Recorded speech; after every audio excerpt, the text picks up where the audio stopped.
Romans chapter 12, verses 1 and 2.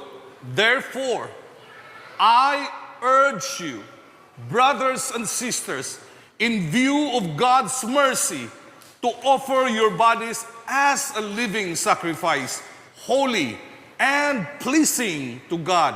This is your true and proper worship.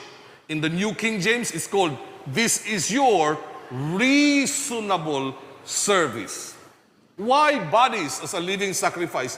Why do we need to offer? I thought, Pastor, abi man ako og nahuman na ta og discuss sa justification, sa sanctification, og sa glorification, and Jesus is involved in these three processes, and He alone, siya lang ang nag-involved ani. So why is there a demand for us to godly living? Nga naman nga magkinabuhi pamanta sa atong body as living sacrifice, holy and pleasing to God. Well, for one, brothers and sisters, speaking of living sacrifice, well, have you ever heard of dead sacrifice? The dead cannot offer sacrifices anymore. Kung mamatay na ka, mga kaigalaan, dili na gyud ka maka-offer og sacrifice. You cannot sing, you cannot give, you cannot love, you cannot even hate. Wala na tanan, mga kaigalaan, kay mao na gitudlo sa Biblia.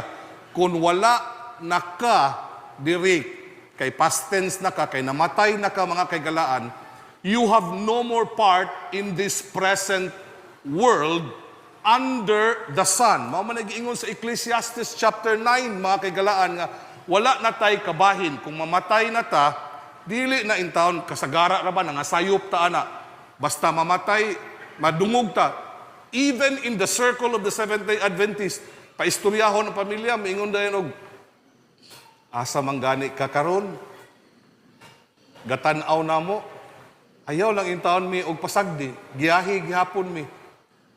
Pastilan, mga kaigalaan, pagkaluoy kayo sa namatay, nga imo pang hagu-haguon nga namatay na galing na, mga kaigsunan, nagpahuway na hagu-haguon pag yun, pastilan, problema dyan kayo na. Ang pananglitan lang, basta maingon na batag pananglitan, kay maana rin, no? Pananglitan lang, kung ako mamatay,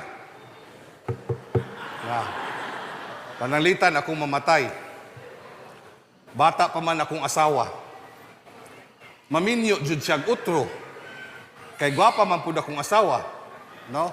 Maminyo siyang utro, kay gwapa man siya, bata pa pud siya, mga kaigalaan. Og pananglit, namatay ko og heart attack.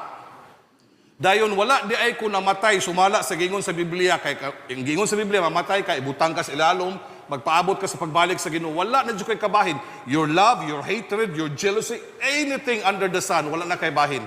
Pananglitan og atong panungtan ng hunahuna nga kung asa man kakaron gatan-aw namo og maminyo ang akong asawa og utro. Then ako gatan-aw ra gihapon bihas kawanangan magminyo siya, mga kaigalaan. Dayon inig honeymoon mutanday ang bana. Pagkatulgon ka nako, mga kaigalaan, di ba problema na og ako og namatay kog heart attack, di ba gud mamatay na pug heart attack utro? Magtan-aw sa ako ang asawa nga gitandayan og lahi nga bana, mga kaigalaan, imbis namatay na gali kog heart attack, mamatay na pug heart attack utro. Pastang problemaha ginangunahuna ang mga kaigalaan. So the Bible is so logical, is so practical. Sayon kayo. It's so easy and simplified.